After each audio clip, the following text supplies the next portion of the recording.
धर्मक्षेत्र कुरुक्षेत्र। कुरुक्षेत्र में देवताओं ने यज्ञ किया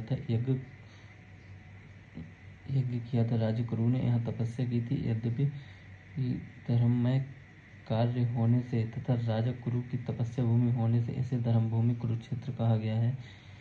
यहाँ धर्मक्षेत्र और कुरुक्षेत्र पदों में क्षेत्र शब्द देने में धृतराष्ट्र का अभिप्राय है कि वह अपनी कुरुवंशियों की भूमि है।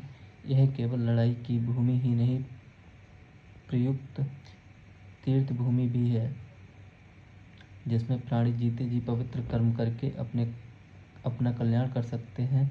इस तरह अलौकिक और परलौकिक सब तरह का लाभ हो जाए, ऐसा विचार करके एवं श्रेष्ठ पुरुषों की संपत्ति लेकर ही युद्ध के लिए यह भूमि चुनी गई है।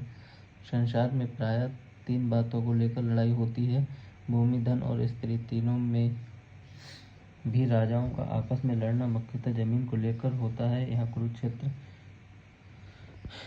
पद देने का तात्पर्य भी जमीन को लेकर लड़ने में है। कुरुवंश में धृतराष्ट्र और पांडु के पुत्र सब एक हो जाते हैं। कुरुक्षेत्र होने से दोनों का कुरुक्षेत्र में अर्थात राजा कुरु की जमीन पर समान हक लगता है, इसलिए दोनों जमीन के लिए लड़ाई करने आए हुए हैं।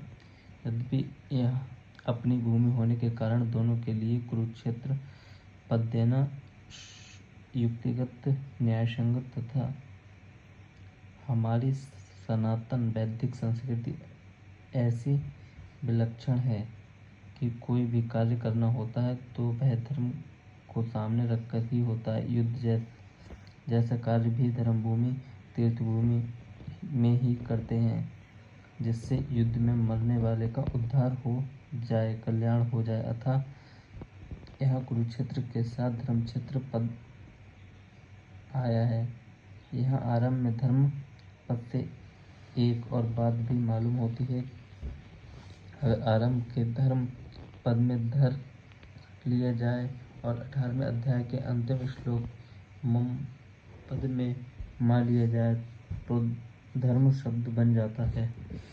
अतः संपूर्ण गीता धर्म के अंतर्गत है, अर्थात धर्म का पालन करने से गीता के सिद्धांतों का पालन हो जाता है और गीता के सिद्धांतों के अनुसार कर्तव्य कर्म करने से धर्म का अनुष्ठान हो जाता है।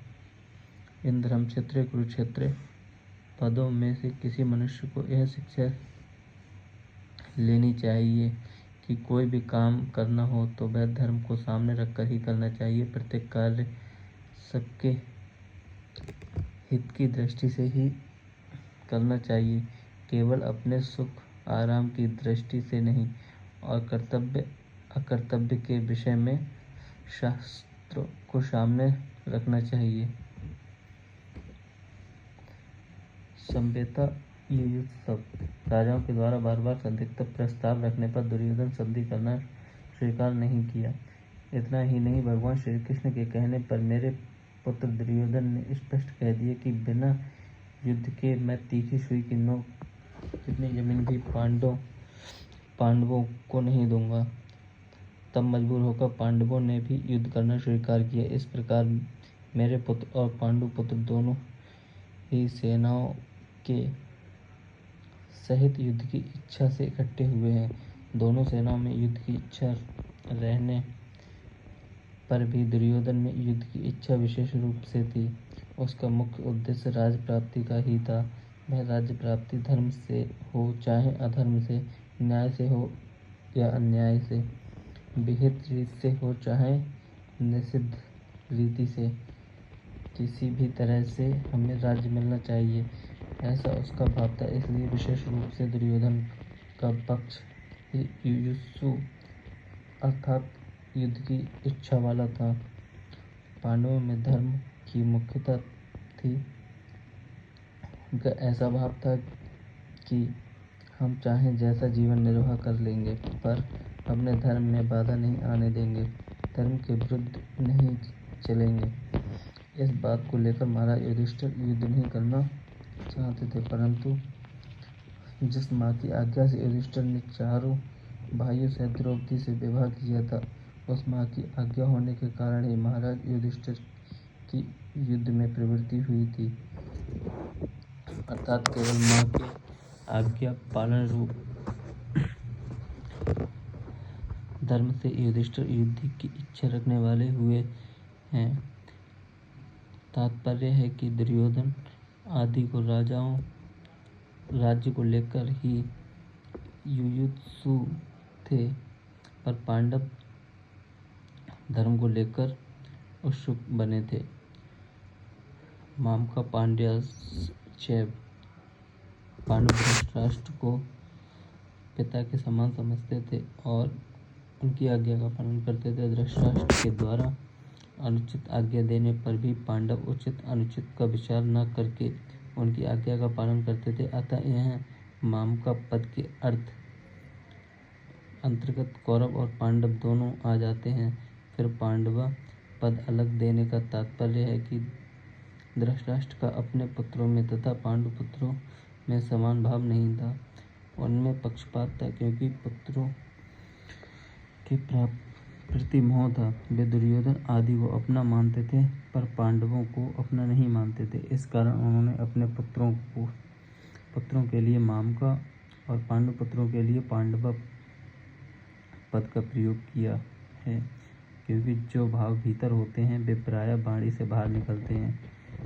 इस द्वैधी भाव के कारण ही धृतराष्ट्र को अपने कुल के संहार दुख भोगना पड़ा। इससे मनुष्य मात्र को यह शिक्षा लेनी चाहिए कि वह अपने घरों में, मोहल्लों में, गांवों में, प्रांतों में, देशों में, संप्रदायों में द्वैधी भाव अर्थात ये अपने हैं, ये दूसरे हैं, ऐसा भाव न रखें।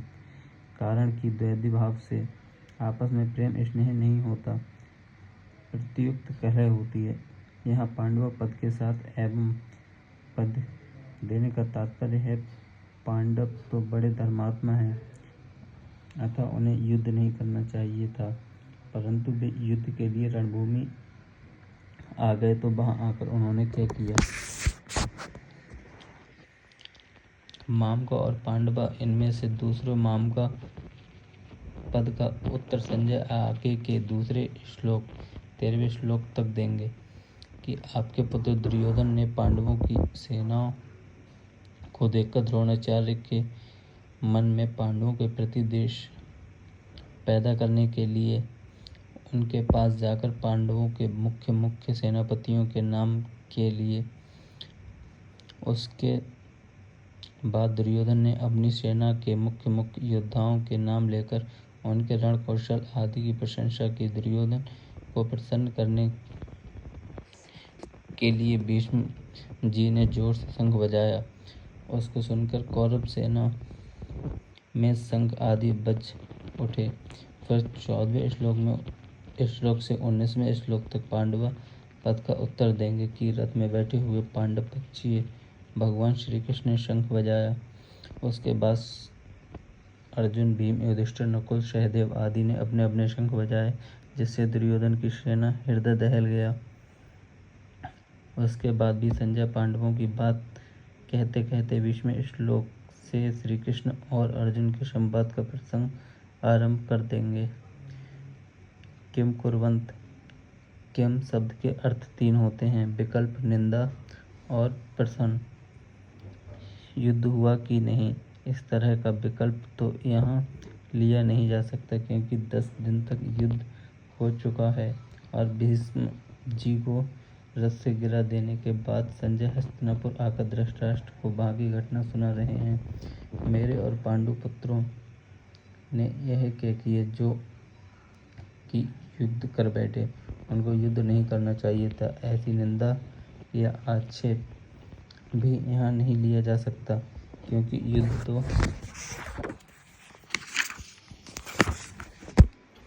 युद्ध तो चल ही रहा था और धृतराष्ट्र के भीतर भी आक्षेपपूर्ण पूछने का भाव नहीं था। यहाँ किम शब्द का अर्थ प्रसन्न लेना ठीक बैठता है। धृतराष्ट्र संजय से भिन्न भिन्न प्रकार की छोटी बड़ी घटनाओं को अनुक्रम से विचारपूर्वक ठीक ठीक जानने के लिए प्रश्न कर रहे हैं। परिशिष्ट भाव, मेरे पुत्र और पांडु पुत्र इन मतभेद से ही राग द्वेष पैदा हुए, जिससे लड़ाई हुई, हलचल हुई। धृतराष्ट्र के भीतर पैदा हुए राग द्वेष का फल यह हुआ कि 100 के 100 कौरव मारे गए, पर पांडव एक भी नहीं मारा गया। जैसे दही बिलोते हैं तो उसमें हलचल पैदा होती है, जैसे मक्खन निकलता है, ऐसे ही मामका और पांडवा के भेद से पैदा हुई हलचल अर्जुन के मन की कल्याण की अभिलाषा जागृत हुई, जिससे श्रीमद्भागवत गीता रूपी मक्खन निकला। तात्पर्य यह हुआ कि धृतराष्ट्र के मन में होने वाली हलचल से लड़ाई पैदा हुई और अर्जुन के मन में होने वाली हलचल से गीता प्रकट हुई। दृष्ट्वा तु पांडवानीक व्यूह द्रोणास्त्र आचार्य मुपसंहृता राजा वचन मामब्रवीत।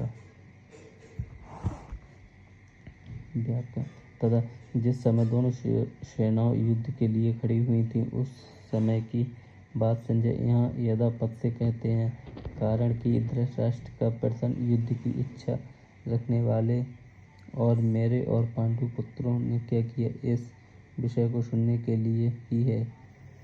पांडवों की वज्रव्यूह से खड़ी सेनाओं को देखने का तात्पर्य है कि पांडवों की सेना बड़ी ही सुचारू रूप से और एक ही भाव से खड़ी थी, अर्थात उनके सैनिकों में दो भाव नहीं थे, मतभेद नहीं था। उनमें पक्ष में धर्म और भगवान श्री कृष्ण थे। जिसके पक्ष में धर्म और भगवान होते हैं, उसका दूसरों पर बड़ा असर पड़ता है। इसलिए संख्याओं में कम होने पर भी पांडवों की सेना का तेज था और उसका दूसरों पर बड़ा असर पड़ता है। अतः पांडव सेनाओं का दुर्योधन पर बड़ा असर पड़ा, जिससे वह द्रोणाचार्य के पास जाकर नीति युक्त गंभीर वचन बोलता है। राजा दुर्योधन को राजा कहने का तात्पर्य है कि धृतराष्ट्र का सबसे अधिक अपनापन दुर्योधन में ही था। परंपरा की दृष्टि से वे युवराज दुर्योधन ही था। राज्य के सभी कार्यों की देखभाल दुर्योधन ही करता था। धृतराष्ट्र तो नाम मात्र के राजा थे। युद्ध होने में भी मुख्य हेतु दुर्योधन ही था। इन सभी कारणों से संजय ने दुर्योधन के लिए राजा शब्द प्रयोग किया है। द्रोणाचार्य के पास जाने में मुख्यतः 3 कारण मालूम होते हैं। अपना निस्वार्थ सिद्ध करने के लिए, अर्थात द्रोणाचार्य के भीतर पांडवों के प्रति द्वेष पैदा करने, उनको अपने पक्ष में विशेषता से करने के लिए दुर्योधन द्रोणाचार्य के पास गया।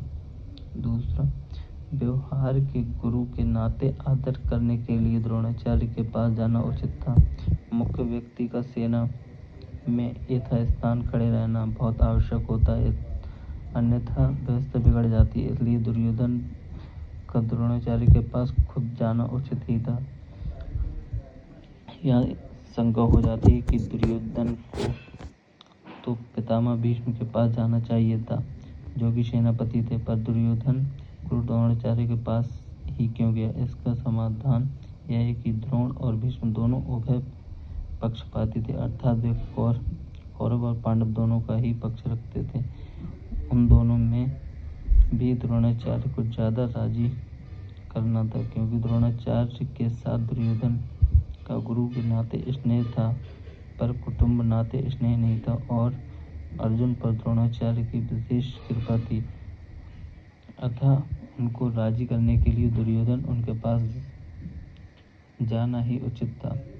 व्यवहार में यह भी देखा जाता है कि जिसके साथ स्नेह नहीं है, उससे अपना स्वार्थ सिद्ध करने के लिए मनुष्य उसको ज्यादा आदर देकर राजी करता है। दुर्योधन के मन में यह विश्वास था कि भीष्म तो हमारे दादाजी ही हैं, अतः उनके पास ना जाऊं तो कोई बात नहीं, ना जाने अगर वो नाराज भी हो जाएंगे तो मैं किसी तरह से उनको राजी कर लूंगा। कारण कि पितामह भीष्म के साथ दुर्योधन का कौटुंबिक संबंध और स्नेह था ही, भीष्म का भी उसके साथ कौटुंबिक संबंध और स्नेह था। इसलिए भीष्म जी ने दुर्योधन को राजी करने के लिए जोर से शंख बजाया है।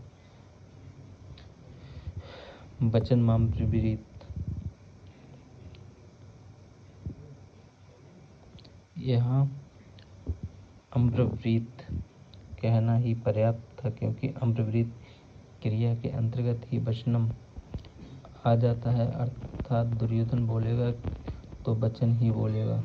इसलिए यहाँ वचनम शब्द की आवश्यकता नहीं थी। फिर भी वचनम शब्द देने का तात्पर्य है कि दुर्योधन नीति युक्त गंभीर वचन बोलता है, जिसके द्रोणाचार्य के मन में पांडवों के प्रति द्वेष पैदा हो जाए। वे हमारे ही पक्ष में रहते हुए ठीक तरह से युद्ध करें, जिससे हमारी विजय हो जाए, हमारा निस्वार्थ सिद्ध हो जाए।